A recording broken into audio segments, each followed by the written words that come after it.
All right, girls, let's get into the voicemails. As usual, we had a bunch of people calling in. We love that. Thank you for doing that. Let's start out with Roofie nail polish. Hi guys, my name is Faye. Love you guys so much. Love the podcast. It literally makes my day every single time. You don't even understand.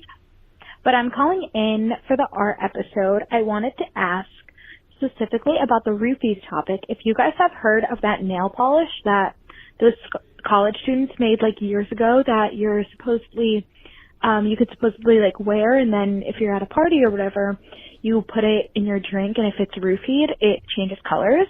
Basically, my question is, have any of you tried it? Have you known anyone who's tried it? Because I remember reading about it, then that kind of just like disappeared. Never heard anything about it before. After. Not sure. I think it would be pretty cool if they could make like a gel version of it or like an acrylic version of it, whatever. Because I feel like regular nail polish like isn't really in anymore, but yeah, that's pretty much it. Thank you. Have a good time. Bye. I've heard of that before. I did an ad before I worked at Barstool for this. It's a scrunchie. I forget what it's called, but it's a scrunchie. It's like a black scrunchie, and then you take it out and you unzip it, and it turns into like a condom for your cup. And then there's just a little hole for the straw. So I've used that, and I've also heard about the nail polish. Interesting. The nail polish. When she was describing it, it sounded vaguely familiar to me, but I don't Good know Morning if America. I thought maybe I had like heard about it once, but I had forgotten about it entirely. But that is interesting. Maybe we should all look into that. Start. Yeah, I mean, I've heard of it, but I think that if it's going to be a thing, they need to just sell it in all nail salons, because people aren't going to like paint their nails with this specific nail polish every time they go to a party. That's true. You know Good what point. I mean? Because people like you said, gel manicures, acrylics. Like that's what people like these days. So I think it's got to get into the nail salons to really make it a thing. I agree with that. Maybe they turn it into like a clear top coat or something that you can either buy or like get in the nail salon to just go on top. Yeah, that seems like smart. More people would use it. Yeah, absolutely. Interesting. Very interesting. So yeah, I thought that was cool. Let's go with being responsible sucks. Oh my god, that was amazing. You literally sound like a sex phone operator. I absolutely love it. I wish I was a man so I could have a boner. Anyways, absolutely love this podcast. I've not called in once, but whenever I saw that was responsibilities, I was like, oh, fuck.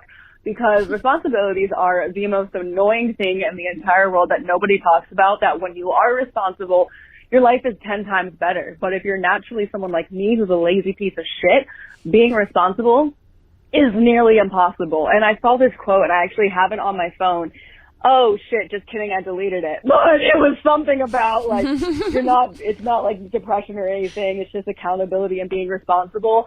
And that's what I deal with all the time. Like sometimes I think that my mental health is the issue why I'm not doing anything and why I feel like shit. And it's like, no, you're just not being responsible. Put away the dishes, do the shit you need to do.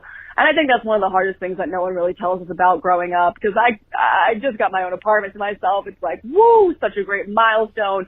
And then just this bucket of responsibility just undercuts me and just fucking knocks me on my ass. So responsibilities suck. I wish we could all just be lazy, but we can't. So that's my stance on that. Love you guys. Fuck responsibilities. I wish we could all be lazy, but we can't. All right, bye. I loved her energy the most. Same. I really loved the rant that she went on. Yeah, that was great fantastic. Energy. Love that kind of shit. But yeah, I guess that's true. Like if you are feeling like sad or depressed or whatever, it's like so hard to be responsible. But if you get shit done, you feel so much better. Mm-hmm. So you're like, am I depressed or is my house just a mess and I'm too lazy to clean it up? Yeah. A lot of the times the apartment's just a mess. Yeah, exactly. Like right now, my apartment is, I won't even allow a single soul into my apartment. Like not for months have I allowed anybody to come in because it's just, it is like a bomb went off. I have not taken care of it in the slightest. And I just know the minute that I clean it, I'm going to feel amazing. Yeah. Same. But when will we ever get there? Yeah. Good question. Great question. One I do not know. Now let's do casual roofies. What's up, amazing people? My name's Emily. I just wanted to add this in as a little general remark. I always watch your show and get high and just vibe, honestly. But when I heard Roofies, I just had to call in. Because a couple months ago, I was pre-gaming with some friends for my 22nd birthday. And someone, like, it just came up, like, someone getting roofied. So someone asked, like, who all has been roofied, and, like, more than half the girls raised their hands, and I just feel like it's so normalized, and, like, people just talk about it casually, and, like, well, my school only has one bar, so, like, at that point, you just gotta risk it and, like, go for it if you want to have a good time. But I can't wait to listen to you guys more. And that is my situation on Roofies. Love you. Bye. Yeah, that is crazy because I feel like those girls are just like, I got roofied. Exactly. Yeah, the casualness kind of crazy. It shouldn't be casual. It's fucked up that it's casual. Totally, but it totally kind is. of is. But yeah, we kind of like went into that a little bit. But yeah, that's so many people are running around just like casually talking about roofies, and nobody really talks about it seriously anymore. Yeah, nobody does anything about I wonder it. why. Yeah, maybe roofies aren't as prevalent as we think. Who knows anymore? Who knows? Who knows? Who knows? But that's it for our regular voicemails. But I found another little gem in our voicemails this week. It was somebody who, I'm not sure if she was calling in because of a topic or just for this advice, but in lieu of a table read, I would like to play this voicemail for you guys because we need to give this girl some advice. Noah, please play the fourth voicemail. I don't want to give it away. Hello. I love the pod, by the way. Love all of you guys. So, I'm stuck in like a little thing right now. So, I found out, my sister and I found out, my mom is like hardcore cheating on my dad. She's been acting a little sus lately, she'll like stay out really late and they don't even sleep in the same bed anymore. So the other day she gave me her phone to answer a text to my aunt, and me being the snoopy little shit that I am, I went through her pictures, saw nothing there. Recently deleted. That's where you can find all the juicy stuff. Went on the recently deleted and saw a picture of her in the sky, naked. You can imagine what they were doing in the picture. I nearly died, took out my phone, snapped a pic of the picture as fast as I could, ran and told my sister, and we don't know what to do. We don't know if we should tell my dad. So if you guys could help me out, that'd be great. I don't want to be stuck in the middle of it because I've called my mom out on stuff like this before, and she's gotten really upset at me and angry and mad, which just makes her look more guilty. So I don't know what to do. Do I tell my dad? I don't know. Please let me know, guys. Thanks. So yeah.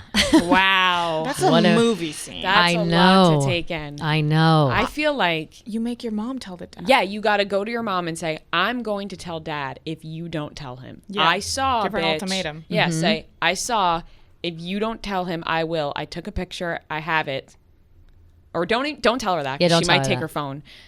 Don't tell her that. Just say, I will prove to him that you are doing this. Say, listen, if you don't tell did him this. yourself. You have to tell him. Do not make your daughter tell her father that the mom is cheating. Yeah, you that's have a to terrible spot to be in. You have to do it, mom. You have to make her do it. It's really difficult. I think also when you go to tell it, your sister has to be there with you, right? The two of you have You to do gotta it. stand like a you gotta, strong You got wall. a strong wall. And also too, I would approach it in a way that's like, listen, we went through your shit. We saw some stuff. Either you're like cheating on dad or you and dad are separated and you didn't tell us. Either way, you got to tell us. Otherwise, we're talking to dad. Like it has to be like maybe they have like an open relationship. Maybe they're in the middle of a divorce and they just didn't tell the kids yet. Maybe it's okay that she's doing this. But if she's acting sus and she's like maybe done weird shit before, who knows? But don't approach her with can't guns. Just like talk to her about it. Yeah. And be really direct and really forward. And yeah, I think you're right about not mentioning the picture just yet. And be like, Mom, it's okay. You just have to tell us. Yeah, just tell us the truth. Yeah, just tell us the truth. Of Even though course. it's not okay, you just got to be like, you have it's to pretend okay. so that she will feel comfortable talking about it and then maybe comfortable telling And all the of a sudden, dad. bam! Yeah. You tell the dad. But it really could be that your parents are separated if they're sleeping in different rooms at this point. Yeah. That they're separated and they're not letting you know, which then again, I'm also sorry that you and your sister are going through this. Right, Tough that's super spot to be shitty. in. Yeah. Really shitty. Super shitty. It sounds like there needs to be a lot more communication in that house. Yeah. That's for sure. I hope we helped you out in some way. You're seeing your naked mom with someone else. That's like this girl. I really feel for this girl and her sister. Like that to me would be like horrifying, so traumatic. Like, I couldn't think what about the anything hell? else. I would just be like, I have to do something about this. I have to do something about this. I'd be so angry. Maybe she already has. That's what I'm saying. This was the voicemail came through. I think 2 days ago. So Well, we need an update. Yeah, we we have need to an call update. next You week. have to keep us updated because now everybody's going to want to know what happened with this story. Absolutely, Please they call will. again. Yes.